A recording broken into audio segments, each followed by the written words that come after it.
Bonsoir Christelle. Bonsoir Tom. Alors Christelle, nous sommes arrivés au 142e CITREP, hein. On est le 25 mai 2019. Et avant d'aborder le CITREP, le bilan qui est à la baisse, malgré tout, il est à noter que tu as été interviewé dans un reportage de Sputnik News France, dans le Donbass, hein, un beau reportage, un reportage qui était quand même très objectif malgré tout, hein, parce qu'on a vu les choses comme elles sont réellement, ce qu'on ne peut pas toujours faire dans le CITREP, hein, évidemment, et puis même dans tes publications, à part évidemment les vidéos que tu réalises toi-même sur le front ou en tout cas dans la région. Donc c'était très intéressant. Moi j'invite donc tous les vidéos spectateurs et spectatrices à aller voir ce reportage. Hein, Ouais. on va donner le lien de cette vidéo. Il y en a une deuxième qui est en préparation apparemment. Mais en Ah, tout il y a la cas, deuxième partie qui va venir, ouais. voilà, on mettra le lien hypertexte de cette vidéo dans la description de ce site web. Voilà.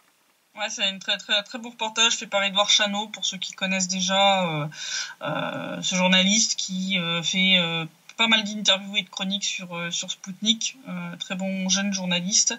Il a suivi donc nos missions humanitaires et puis aussi un petit peu, on a fait un petit peu de reportage hors humanitaire avec lui.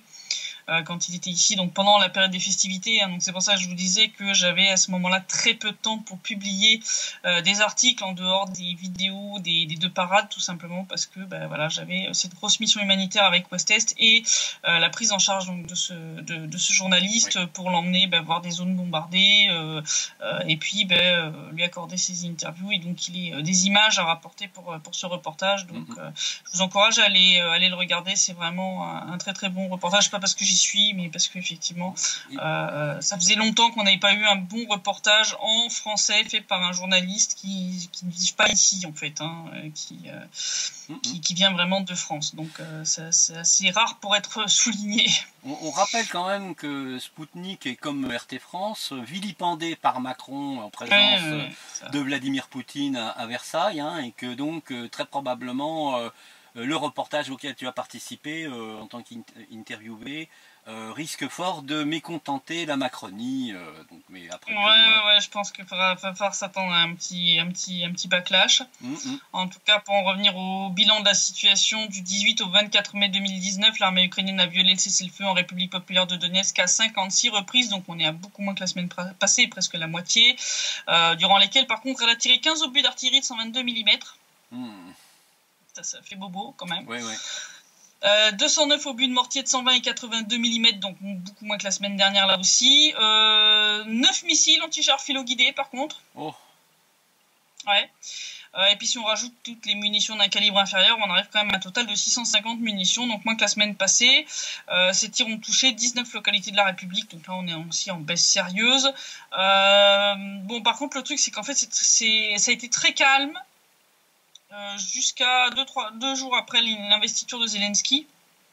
Est-ce que ce calme englobe la période dont tu vas nous parler, c'est-à-dire de cette intrusion de 8 soldats ukrainiens Ouais, et justement, c'est dans les dernières 48 heures que c'est parti, enfin les 2-3 derniers jours là où ça a bien remonté, les gens le verront sur le graphique. Et là, les dernières 24 heures, puisque durant les dernières 24 heures, on a eu quand même 20 violations et 310 munitions, oui. Dont 100 obus d'artillerie de 122 mm. Oh là là. Ouais, c'est de la vengeance. Sur une toute petite zone, hein. C'est 100 obus qui ont été tirés sur la zone autour de Sosnovskoye. Ça a endommagé deux maisons civiles. Donc 100 obus d'artillerie sur une petite zone. Plus les obus de mortier de 120 et 82 mm, là il y en a eu 72, donc ça fait quand même beaucoup en 24 heures, et donc ça fait une hausse quand même assez brutale, donc il va falloir surveiller un peu la situation. C'est pas une très bonne tendance, cette hausse des bombardements fait suite justement à la capture de ces soldats. Donc je pense que une petite vengeance, c'est pas impossible, ouais. Ouais, c'est pas impossible. En tout cas, les tirs de cette semaine de l'armée ukrainienne ont tué 2 soldats de la RPD, en ont blessé 7, et 2 habitations ont été endommagées, donc comme je le disais, lors des tirs de ces dernières 24 heures. Bon, comme les semaines précédentes, la station de pompage de Vassilievka a été plusieurs fois la cible de tirs de l'armée ukrainienne, mitrailleuses lourdes, lance-grenades, ce genre de trucs. Heureusement, ils n'ont pas endommagé la station. Il fait de victimes parmi le personnel. Ouais. On a eu par contre 7 soldats blessés, comme je le disais. Ça, c'est quand même pas très bon, quoi. Ça, c'est vraiment... Ouais. Et puis les 2 morts, quoi. Bon, les tirs de l'armée ukrainienne n'ont pas été laissés sans réponse. Donc, on a répondu un bon coup et on a fait 5 morts et 12 blessés parmi les soldats ukrainiens. Voilà. L'armée ukrainienne continue d'ailleurs d'utiliser des drones, tant pour corriger ses tirs d'artillerie que pour larguer des engins explosifs. Le 17 mai, un tel drone de combat a été abattu près de la station d'épuration de Donetsk, cette fois, par la milice populaire de la RPD, avant qu'il n'atteigne la station où se trouvaient à ce moment-là, comme par hasard, des observateurs de l'OSCE. Oh, bah tiens. Ouais. J'ai l'impression qu'ils veulent persister dans leur plan. Enfin, on verra juste après, parce que tu vas nous en parler. Je vais expliquer après pourquoi, parce que mais c'est quand même une très mauvaise coïncidence. Oui. Depuis le début du mois, 4 drones ukrainiens ont été abattus, 10 depuis le début de l'année, en tout cas juste en RPD, hein, c'est quand même énorme. Niveau OSCE, continue de détecter l'absence de pièces d'équipement lourd des zones de stockage où elles devraient se trouver. Alors cette semaine, on a 35 lance-roquettes multiples grades 122 mm qui sont nos abonnés absents et un obusier automoteur Gvozdyka de 122 mm. Et près de la ligne de front, je rappelle en violation des accords de Minsk, l'OSCE a enregistré la présence de 3 obusiers tractés des 30 de 122 mm, un obusier automoteur Gvozdyka de 122, donc c'est peut-être le même que celui qui manque dans les entrepôts, et 2 systèmes de défense antiaérien OSA. Mais de nouveau, on a des grosses incohérences entre les deux listes. Hein. Les 35 grades, ils sont passés où? On ne sait pas. Et voilà. Et puis bon, de toute façon, ils continuent d'empêcher l'OSCE de faire leur boulot correctement. Donc, comme je le dis toujours, ceci est une liste à minima. Oui, voilà. Et donc, comme je le disais, eh bien, le 22 mai 2019, 8 soldats de l'armée ukrainienne ont été arrêtés sur le territoire de la RPD après avoir franchi la ligne de contact près de Novotrotskoye. Et après interrogatoire, il s'avère que leur groupe planifiait entre autres un acte de sabotage contre les observateurs de l'OSCE. Voilà, c'est ça, oui. Ouais. Alors, le plus beau, quand même, c'est que c'est le service de presse de la fameuse opération des forces interarmées, hein, donc le nouveau petit nom de l'opération antiterroriste dans le Donbass côté ukrainien, hein, qui ont été les premiers à fournir l'information sur la capture de ces 8 soldats sur leur page Facebook. Ouais. Enfin, la formulation, bonjour. Hein. Oui, alors c'est très drôle, parce que alors, je me suis demandé est-ce que c'est l'effet du changement de président ou une simple opération de com'. Parce que d'habitude, quand il faut capturer des soldats, soit ils font silence radio, soit ils nient purement et simplement, ou alors ils disent que les mecs sont des déserteurs. D'accord. Bon, il faut se souvenir que Zelensky a dit vouloir mener une guerre de l'information efficace contre la Russie vis-à-vis du Donbass. On voit peut-être les prémices, parce que ce qu'on peut dire dans ce truc, c'est quand même assez énorme. Je vous cite tel quel. Hein. Nous vous informons que selon des informations préliminaires, ce matin, 8 soldats des forces armées ukrainiennes de l'opération des forces interarmées, se déplaçant en camion près de la localité de Novotrotskoye, ont dévié de leur itinéraire. Mais bien sûr. Ils avaient un mauvais GPS. Et sont entrés temporairement. Ah bon, ils sont entrés pour de bon, hein, parce qu'on les a capturés derrière. Hein. Oui. Sur le territoire occupé, occupé par qui, on ne sait toujours pas, où ils ont été capturés par des combattants des forces armées de la Fédération de Russie. Alors déjà, c'était des membres de l'armée russe, ça s'appelle des soldats. Je sais pour commencer. Voilà. Il a dit le commandement des forces interarmées prend toutes les mesures possibles pour déterminer leur emplacement et obtenir le retour des soldats. Tant que vous ne faites pas l'échange des prisonniers au format tous contre tous, vous pouvez vous asseoir dessus. Oui. Voilà.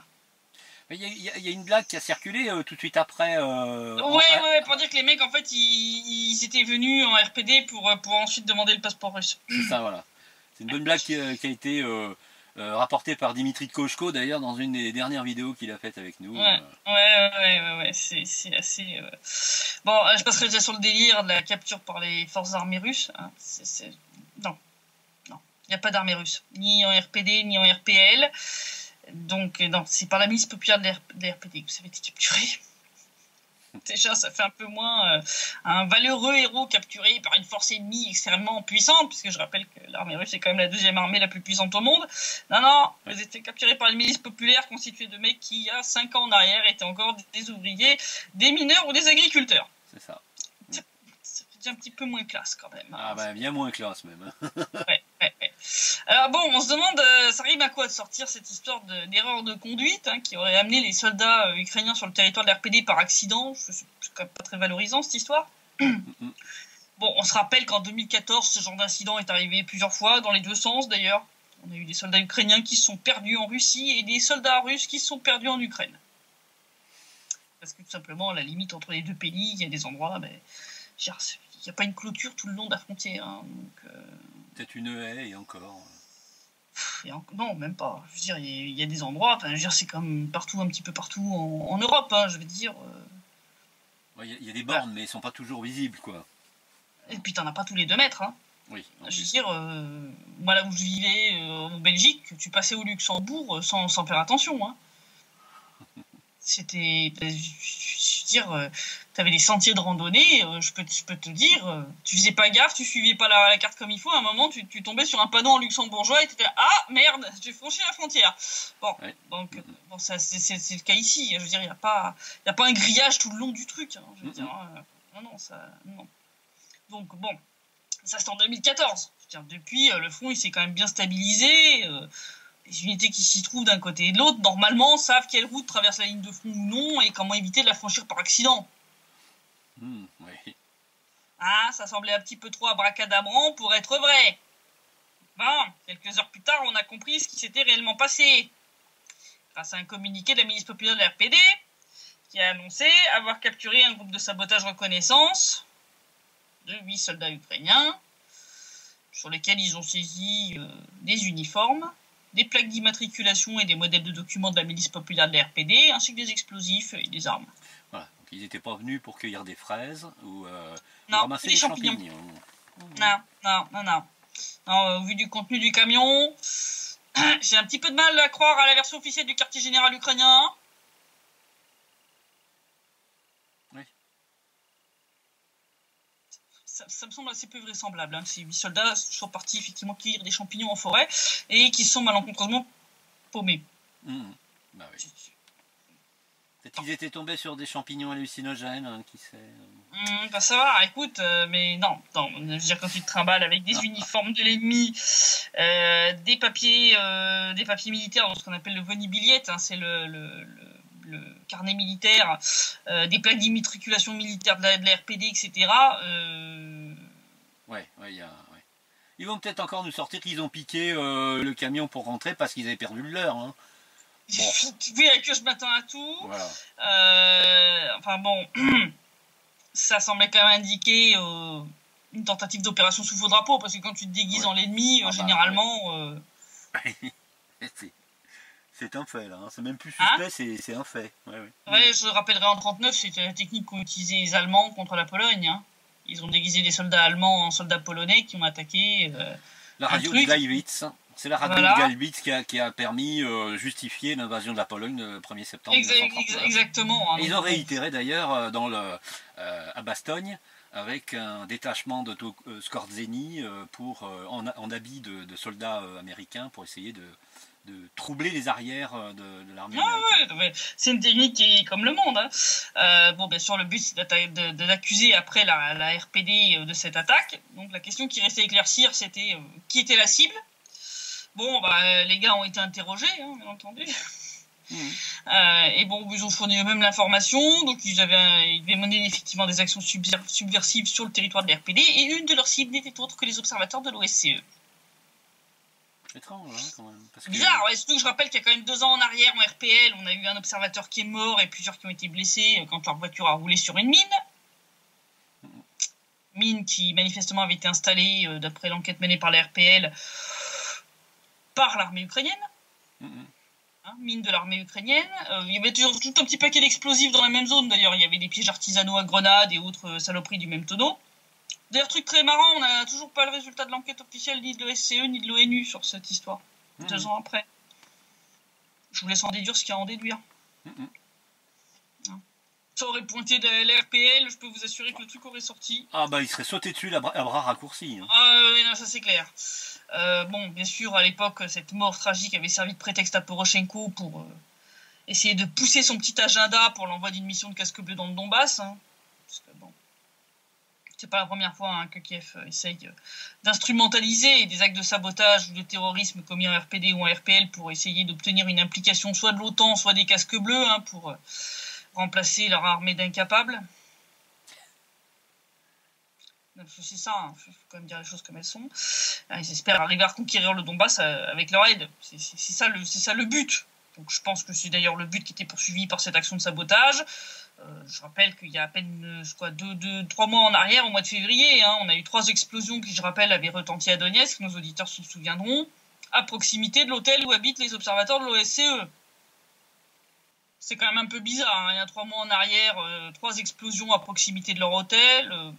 Là, cette semaine, on chope 8 soldats ukrainiens qui devaient de nouveau cibler les observateurs de l'OSCE. Moi, à la place de ces gars-là, j'arrêterais quand même de couvrir Kiev. Parce que bon, niveau reconnaissance, ça n'a pas l'air d'être ça quand même. Hein. Les mecs, ça n'a pas l'air d'être dérangé de vous mettre en danger. Donc, moi, je serais vous. Je réfléchirais, tu vois, un peu avant de continuer à rendre service à des ingrats pareils quand même. Hein, c'est peut-être ce qui a fait que quelques observateurs ont fini par faire un travail intéressant sur le plan du retour d'information. C'est possible. Par je pense vengeance que... aussi, en se disant on travaille peut-être pour des gens qui ne valent pas la peine. Je veux dire, en RPL, il y en a un qui est mort quand même. Hein. Il y en a 2 ou 3 qui avaient été quand même sérieusement blessés. Je veux dire, la bagnole, elle avait été réduite en cendres. Je veux dire... Ça vous montre bien que Kiev, ils en ont rien à foutre de la population du Donbass, mais ils en ont rien à foutre des observateurs de l'OSCE aussi. D'accord ? Ils sont prêts à vous buter si ça peut leur rendre service. Faut quand même bien vous en rendre compte quand même. Hein. Je vous dis ça comme ça. Hein. Voilà. Ils en ont rien à faire. Hein. Pour moi, c'est très clair. Hein. Le but, c'était le même que cette histoire en RPL. C'était, s'en prendre aux observateurs de l'OSCE, faire porter le chapeau à la RPD grâce aux uniformes et aux documents, et puis ensuite utiliser le résultat de ce false flag pour justifier soit la reprise du conflit à une échelle un peu plus importante, soit envoi de troupes de l'OTAN ou de casques bleus, le tout en faisant passer RPD pour un état terroriste. Bon, heureusement, on les a capturés juste après qu'ils aient franchi la ligne de contact, mais moi, le fait que cette tentative ait eu lieu après l'investiture de Zelensky, ça montre que faut se garder d'être très optimiste sur... Ah oui, c'est très clair, oui. Ouais, je pense que... C'est pas parce qu'on change la marionnette que le scénario va être très différent. En tout cas, moi je trouve ça inquiétant, hein. Surtout pour les observateurs de l'OSCE, parce que je dis, moi à votre place, quand même, je ferais gaffe. Hein. Et j'arrêterai de couvrir ces mecs-là. Quoi. Arrêtez de faire des rapports qui leur rendent service en occultant la réalité. Absolument. Parce que de toute façon, ça vous épargnera pas le fait que les mecs n'hésiteront pas une seule seconde, si c'est dans leur intérêt, à organiser un acte terroriste et dans lequel vous risquez d'y rester, comme il y a 2 ans en arrière, pour essayer de pousser leur connerie de casque bleu ou de force de l'OTAN dans le Donbass, quoi. Ouais. Donc, voilà, quoi. Alors, on avait parlé de ce vote et de cette signature de la loi sur la langue ukrainienne. Oui. Bon, la Russie avait demandé la tenue d'une réunion en urgence du Conseil de sécurité de l'ONU pour en discuter. Et puis, au lieu d'utiliser l'ONU pour ce qu'elle est, c'est quand même une plateforme de discussion, l'Occident s'est enfermé dans ses petits mensonges concernant l'Ukraine et a préféré botter en touche. Donc, ils ont carrément refusé d'en discuter, donc ils ont voté pour que la réunion n'ait pas lieu. Voilà. Le foutage de gueule devient stratosphérique. Oui, parce que je rappelle quand même... Ouais, non, mais c'est grandiose, parce qu'il y a quand même un mois en arrière, je rappelle qu'après la signature du décret par Poutine pour l'octroi de la nationalité russe de façon simplifiée pour les habitants de l'RPD et de l'RPL, on avait eu quand même une belle compétition d'hystérie collective en Occident et à Kiev. Hein, ils avaient été jusqu'à convoquer donc, en urgence le Conseil de sécurité de l'ONU, parce que soi-disant ça violait les accords de Minsk, ce qui n'est pas vrai, mais bon. Mais là, par contre, bizarrement, quand l'Ukraine, elle, viole réellement les accords de Minsk en violant une loi qui empêchera toute application du volet politique de ces derniers, là, l'Occident joue le singe qui ne voit rien, qui n'entend rien et qui ne veut rien savoir. Voilà, c'est exactement ça. Voilà, c'est magnifique. Moi, Je suis toujours épaté par l'hypocrisie occidentale. C'est quand même magistral, parce que cette loi qui institue quand même l'ukrainien comme seule langue de la sphère publique empêche tout multilinguisme, même local. Or, ça fait partie des mesures d'autonomie régionale que Kiev doit normalement accorder au Donbass dans le cadre des accords de Minsk. Ouais. Voilà, je rappelle qu'en 2014, c'est les Renois sur la langue qui avaient foutu le feu aux poudres. Et qui risque en Crimée et en Donbass. Et qui risquent de refoutre le feu et dans la partie extrêmement russophone de l'Ukraine et en Transcarpathie, où ça devient quand même très, très tendu. Je veux dire, comme l'ont souligné certains politiciens russes, en empêchant presque totalement l'usage du russe dans la sphère publique, l'Ukraine a fait une croix définitive et sur la Crimée et sur le Donbass. Parce que le mot empêcher, c'est un euphémisme encore, parce que Dimitri Koshko nous signalait dans sa vidéo que dans un premier temps, les gens seraient soumis à des amendes. Tu te prends une belle amende, et la deuxième fois, c'était la prison. Et pas négligeable pour le niveau de vie en Ukraine, et après tu peux finir en tôle. Enfin, je veux dire, dans quel pays t'as vu que le fait d'utiliser une langue peut t'amener en prison? C'est du fascisme linguistique. Ah bah grave, ouais. J'appelle pas ça autrement. Et ça, je vous le dis tout net, le Donbass et la Crimée, quand vous voulez leur dire ouais mais il faut réintégrer, ils vont vous dire ça, ils vont vous dire, excuse-moi, je vais être très vulgaire, ils vont vous dire en russe, ils disent tiens narouille, allez vous faire foutre. Oui. Non, je veux dire, ces populations sont russophones, va leur dire que maintenant il faudrait qu'ils se tapent des émissions de télé seulement en ukrainien, mais ils vont me dire mais ça va pas la tête quoi. Sans compter qu'ils seraient obligés d'apprendre l'ukrainien par cœur, parce que la moindre erreur leur suffirait pour... Voilà, si tu maltraites, c'est ce que j'avais dit, tu maltraites la langue ukrainienne à la télé ou à la rada, tu peux te prendre aussi une amende pour humiliation de la langue ukrainienne. On va voir avec Zelensky, parce qu'il paraît qu'il parle que le russe, lui. Donc... il parle très mal l'ukrainien. Ouais, c'est ce qu'avait dit Dimitri Koshko. Il dit vous allez lui foutre une amende et l'envoyer en tôle, le président. Ça va être intéressant comme concept. Dans le ridicule. C'est Et puis, comme je dis, c'est un cas réel et avéré de violation ouverte des accords de Minsk, et en plus d'une décision de l'ONU, puisque je rappelle que Minsk 2 a été l'objet d'une résolution du Conseil de sécurité de l'ONU. Donc, c'était logique que la Russie demande à convoquer une réunion du Conseil de sécurité de l'ONU sur ça. Je veux dire, ça n'avait rien d'exagéré. Mais alors là, c'est très marrant. Un mois en arrière, ils étaient tous super préoccupés par l'application des accords de Minsk, les pays occidentaux, à propos du décret de Poutine. On se souviendra que nous avions sorti les violons, les larmes de crocodile, à propos du sort des citoyens ukrainiens qui vivent en RPD, en RPL. Là, c'est marrant. Quand réellement l'Ukraine vote une loi qui viole vraiment les accords de Minsk et viole les droits linguistiques de ces mêmes citoyens ukrainiens qui vivent en RPD et en RPL, et qu'en plus par là même l'Ukraine s'assoit sur une décision de l'ONU, ce qui est quand même... Fort de café, oui. C'est quand même énorme, Ah bah alors là, non, là on a vu les États-Unis, la France, l'Allemagne, le Royaume-Uni, la Pologne et la Belgique voter contre la tenue de la réunion du Conseil de sécurité de l'ONU demandée par la Russie. Hystérie collective à géométrie variable? Oui, mais pas que.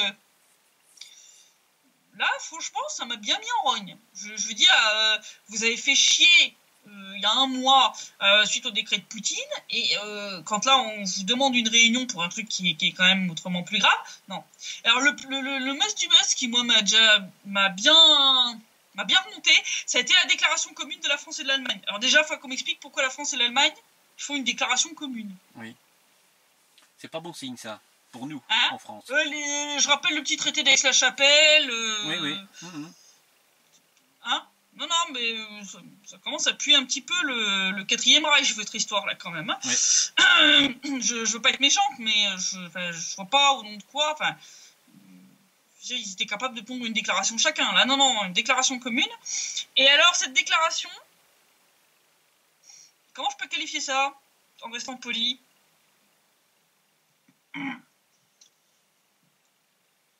Dire que c'est de la merde, c'est en dessous de la réalité.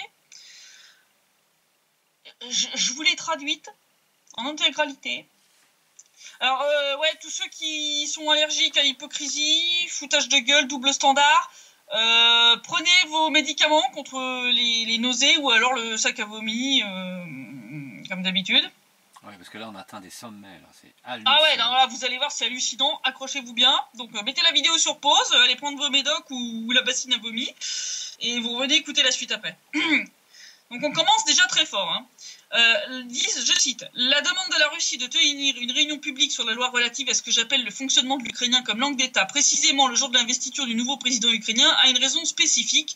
L'objectif de la Russie est de poursuivre sa politique notoire d'intimidation contre l'Ukraine.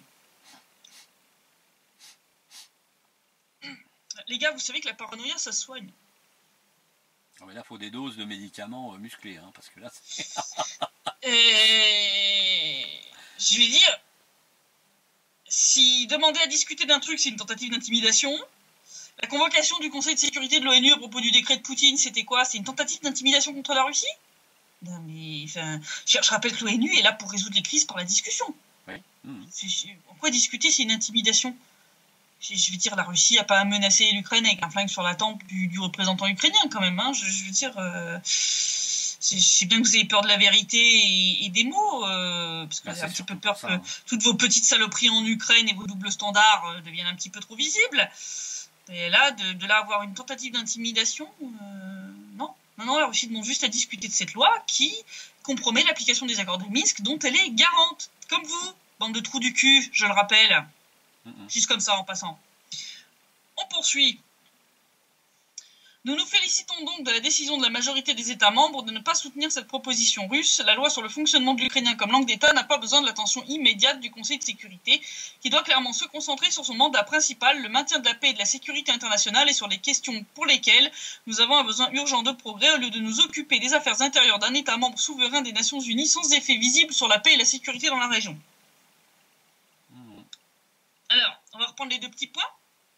Donc le point numéro 1, l'histoire que cette loi ne compromet pas le maintien de la paix et de la sécurité internationale. C'est pas vrai, puisque comme j'ai dit plus haut, cette loi viole les accords de Minsk et une résolution du Conseil de sécurité de l'ONU. Sauf à ce que vous déclariez qu'une résolution de l'ONU, c'est écrit sur du papier cul et qu'on peut se torcher avec. De la gnognotte, quoi. Voilà, je suis désolé, on peut pas prendre ça à la légère normalement. Hein. En plus, je rappelle, un mois en arrière, quand vous avez convoqué en urgence le Conseil de sécurité de l'ONU pour l'histoire des passeports russes, elle était où la menace à la paix et à la sécurité internationale qui justifiait l'urgence d'une telle réunion? Juste, depuis quand donner des passeports, c'est une menace à la paix et à la sécurité internationale? Donc, allô, à un moment, faut arrêter. On peut pas valider dans un cas quand rien ne justifie et refuser par contre quand il y a une réelle justification. À un moment, le double standard, ça va 5 minutes. Surtout que la proposition de passeport n'oblige pas les demandants à le faire. Hein. Il n'y a aucune contrainte. Hein. Voilà. Il n'y a pas de contrainte. Voilà. Et alors après, le deuxième argument, à savoir que ce sont des affaires intérieures d'un État membre souverain sans effet visible sur la paix et la sécurité dans la région. Je rappelle encore une fois, donc, puisque ça n'a pas l'air d'imprimer chez vous, il semble qu'il faut vous répéter 100 fois les choses avant que ça finisse par rentrer. Je rappelle, 2014, ce qui a provoqué la sécession de la Crimée et du Donbass, c'est une loi linguistique. C'est clair. En plus, cette loi rend totalement impossible l'application des accords de Minsk et donc la mise en œuvre du plan de paix. Ce qui veut dire que la guerre va se poursuivre pendant encore des décennies. Que je rappelle que des tensions apparaissent déjà en Transcarpathie à cause de cette même loi. Que la Transcarpathie a l'air de menacer de se transformer d'un moment à l'autre en un Donbass bis. Et pour vous, il n'y a pas de menace sur la paix et la sécurité dans la région? Ah oui, non, mais... Allô? Faut quoi? Faut que Viktor Orban envoie son armée en Transcarpathie quand les Hongrois vont commencer à se faire... ethniques d'Ukraine vont commencer à se faire tabasser par les mecs de Pravi Sector parce qu'ils refusent de parler le patois ukrainien, là? Ou que la Transcarpathie nous fasse un Donbass bis et qu'il se soulève? Et là, vous allez commencer à la voir, la menace? Non, mais vous êtes complètement à l'ouest. Oui. Allô? Allô, il y a encore des neurones en état de fonctionnement? Non, ça connecte encore entre les deux oreilles? Non? Non, mais là, quand je lis des déclarations comme ça, je me pose des questions, quand même, sur le niveau de QI des mecs qui les ont pondus. C'est quand même effrayant. On continue dans le délire. Non, parce qu'on n'a pas fini. Accrochez-vous bien, celle-là, elle est collector. Nous regrettons l'interprétation sélective de l'esprit et du texte des accords de Minsk par la Russie. Ne vous pissez pas de rire dessus. C'est perfide. Les habitants du Donbass continuent de souffrir, la situation sécuritaire et humanitaire reste désastreuse, les priorités claires sont désormais le cessez-le-feu global, le retrait des armes lourdes et les mesures humanitaires. Sur toutes ces questions, il n'y a pas de progrès. Ce dont nous avons maintenant un besoin urgent, c'est d'un engagement renouvelé de la Russie de toutes les parties aux accords de Minsk et au processus de Normandie. Alors, j'ai bien envie de vous dire, bon, je sais bien qu'en matière d'interprétation sélective de l'esprit du texte des accords de Minsk, vous êtes des experts, hein. Ça c'est clair, vous êtes des spécialistes incontestés du domaine. Puisqu'il y a un mois en arrière, vous avez réussi à avoir une violation des accords de Minsk dans le décret de Poutine alors qu'il n'y en avait pas. Je rappelle que vous n'avez pas été foutu de pointer quel article de ces accords ce décret violait, pour cause, parce qu'il n'en viole aucun. Et vous passez votre temps à demander à la Russie d'appliquer les accords de Minsk alors qu'elle est que garante de ces accords, comme vous deux, bande de trous de balles, et non partie prenante. Je rappelle, les parties prenantes, c'est l'Ukraine, les RPD, les RPL. Ceux-là, par contre, vous les nommez pas dans votre petit blabla, là. Par contre, les violations réelles de ces accords et leur sabotage complet par Kiev, ça par contre vous les voyez pas. C'est magique la cécité sélective. Moi, je connaissais la mémoire sélective, la cécité sélective aussi, ça a l'air de frapper beaucoup l'Occident. C'est délire. C'est pas, sans même vous parler de la petite phrase larmoyante sur la souffrance des habitants du Donbass. Je rappelle qu'il y a un mois en arrière, vous avez hurlé comme une bande de putois face à la tentative de la Russie d'apporter une aide humanitaire sous la forme de documents d'identité reconnus internationalement à cette même assemblée de l'ONU. Que vous fermez vos gueules et vos yeux sur les bombardements de l'armée ukrainienne et le blocus économique et administratif total imposé par Kiev à cette même population. Là, je pense qu'on atteint un tel niveau d'hypocrisie, pour pas dire autre chose, beaucoup plus vulgaire.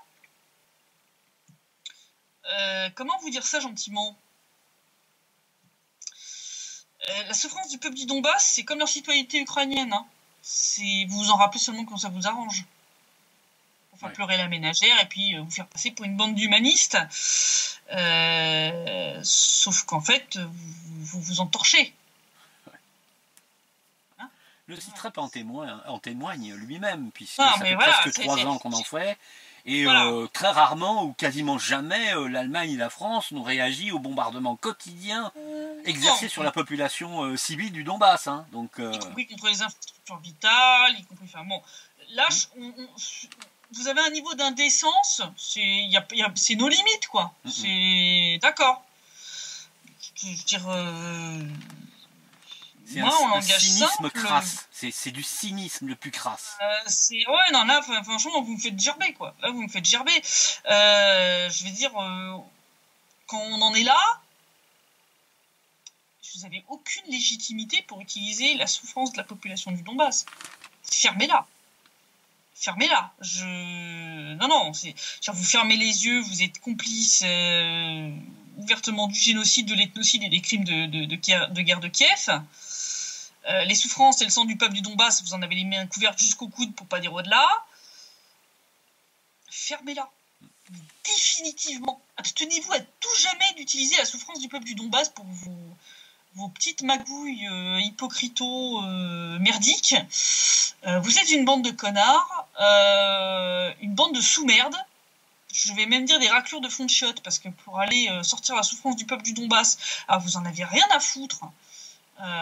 Sauf dès que ça va à l'encontre des petits plans merdiques de Kiev. Non, taisez-vous.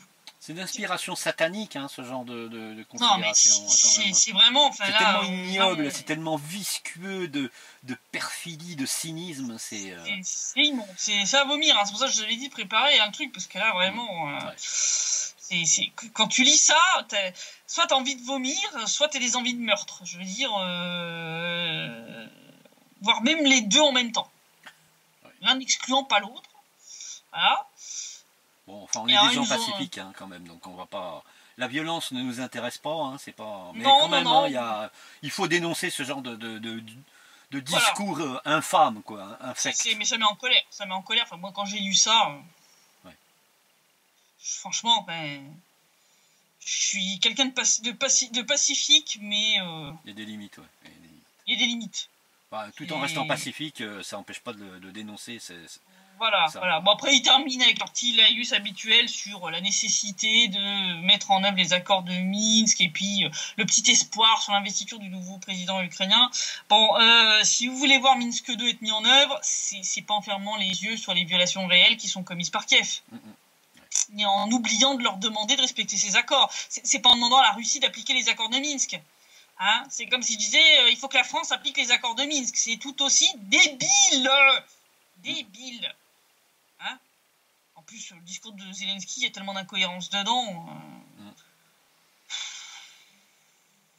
Je veux dire, c'est bien mignon de mettre des espoirs comme ça, mais enfin, c'est pas en mettant des lunettes roses et en mettant la tête dans le sable que ça va aller mieux. Hein. Il y a d'énormes points de blocage, c'est pas parce que vous refusez de les voir qu'ils vont disparaître du paysage. C'est clair. Hein, c'est sur Kiev qu'il faut faire pression et couper le robinet financier en leur disant on vous filera du pognon que quand vous appliquerez les accords de Minsk. Et là, vous allez voir que ça va se calmer. Là, oui. Mais là, entre vos actes et vos paroles, il y a le plus grand canyon de Mars. Du grand n'importe quoi. Bon, devant ce grand n'importe quoi, puis bon, il devait plus ou moins s'attendre à la saloperie des Occidentaux. Vassili Nebenzia, donc le représentant russe à l'ONU, s'est défendu d'une bonne déclaration qui replace bien les points sur les i et l'église au milieu du village. Je l'ai traduit intégralement pour que vous puissiez bien vous rendre compte quand même des arguments de la Russie et puis sa réponse aux contre-vérités occidentales. Ça a commencé fort parce qu'en fait, on n'avait pas ça dans la petite déclaration commune, hein, mais il semble que le représentant français nous a encore sorti l'histoire de l'agression russe contre le Donbass. Vassili Nebenzia a remis les choses au clair. Il a dit tout d'abord, permettez-moi de rappeler à notre collègue français qu'il n'y a pas de conflit russo-ukrainien, il y a un conflit interne ukrainien et une crise dans les relations entre l'Ukraine et la Russie, créée par le précédent gouvernement ukrainien. Il n'y a pas de conflit russo-ukrainien dans le contexte dont vous avez parlé. Si vous continuez à le répéter, je vous le rappellerai sans cesse. Blanc, dans ta gueule, ça c'est fait.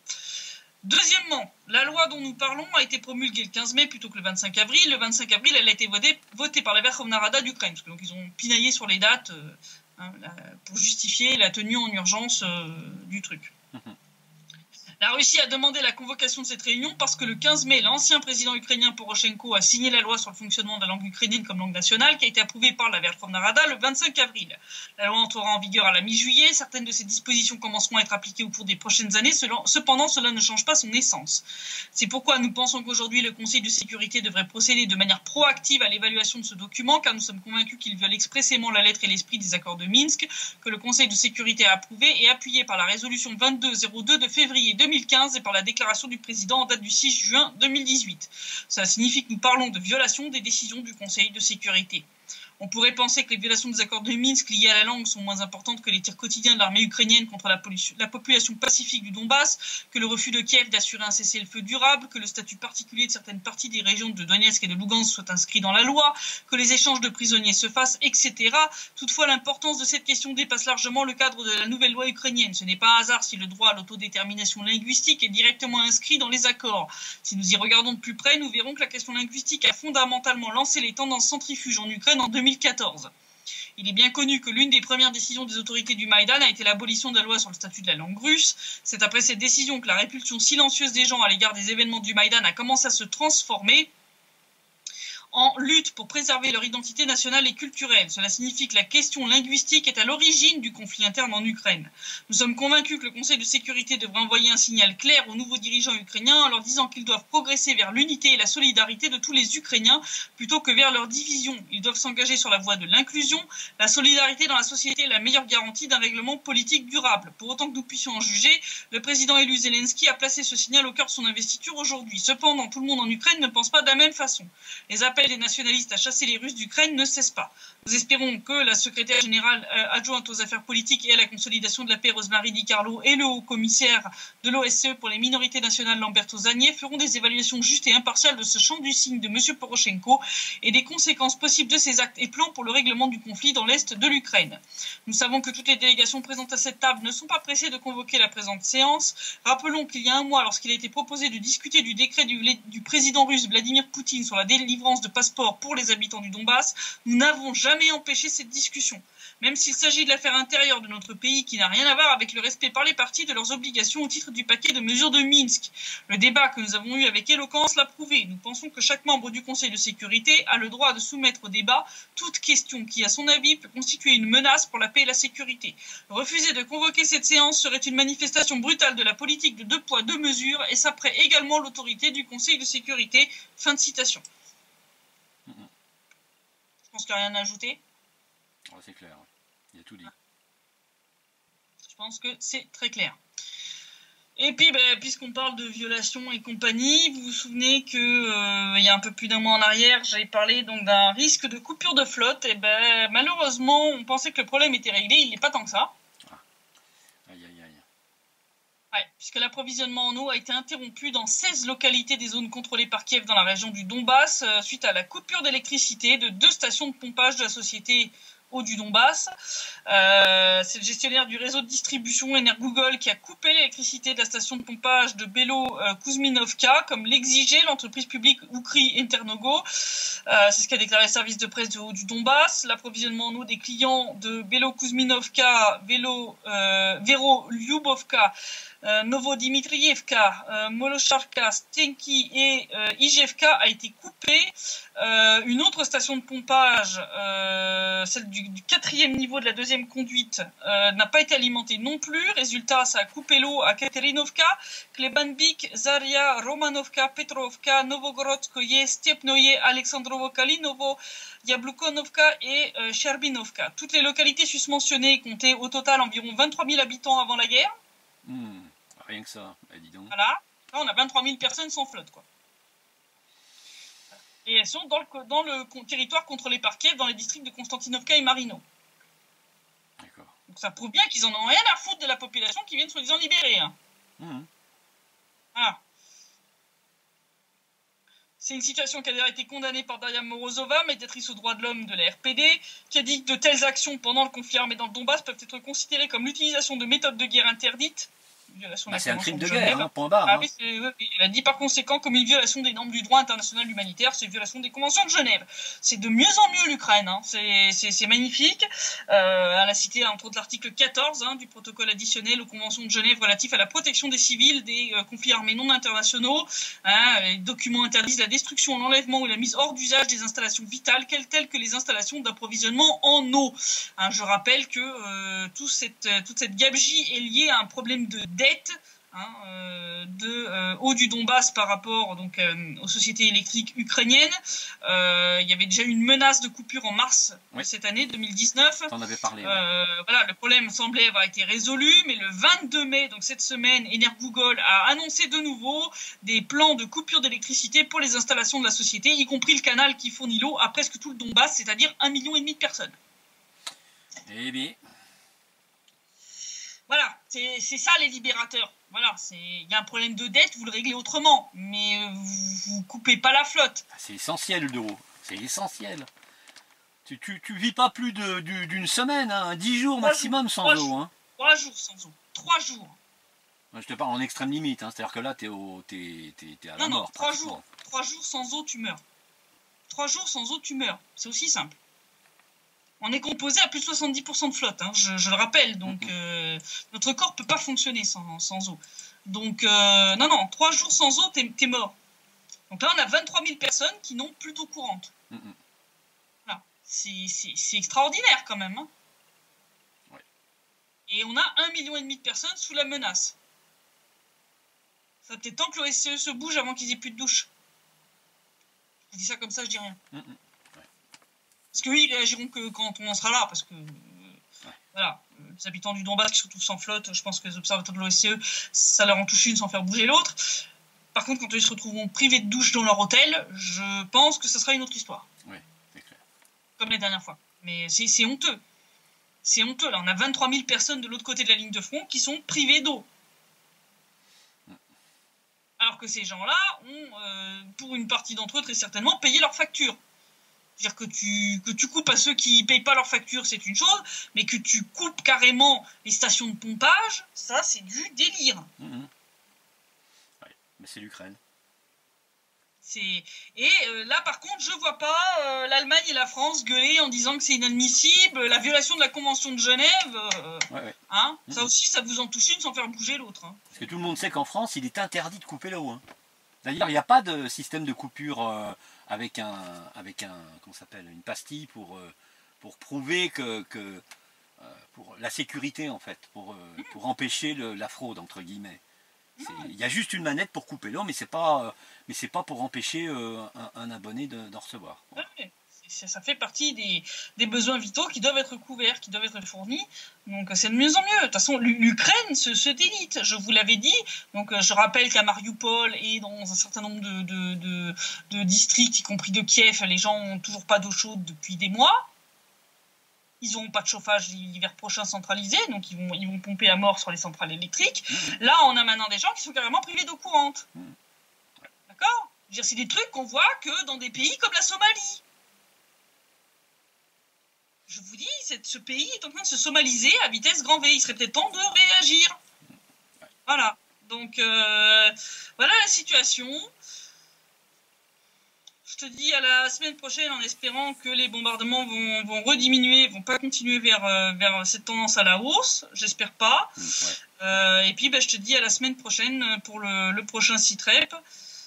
Et en attendant, je te souhaite une bonne soirée. Je te remercie Christelle, oui. Bonne soirée à toi également et à samedi prochain en espérant la même chose que toi, hein, que ça va se calmer quoi. Voilà, ouais. Que ça se calme. Merci, à bientôt. Au revoir. À bientôt.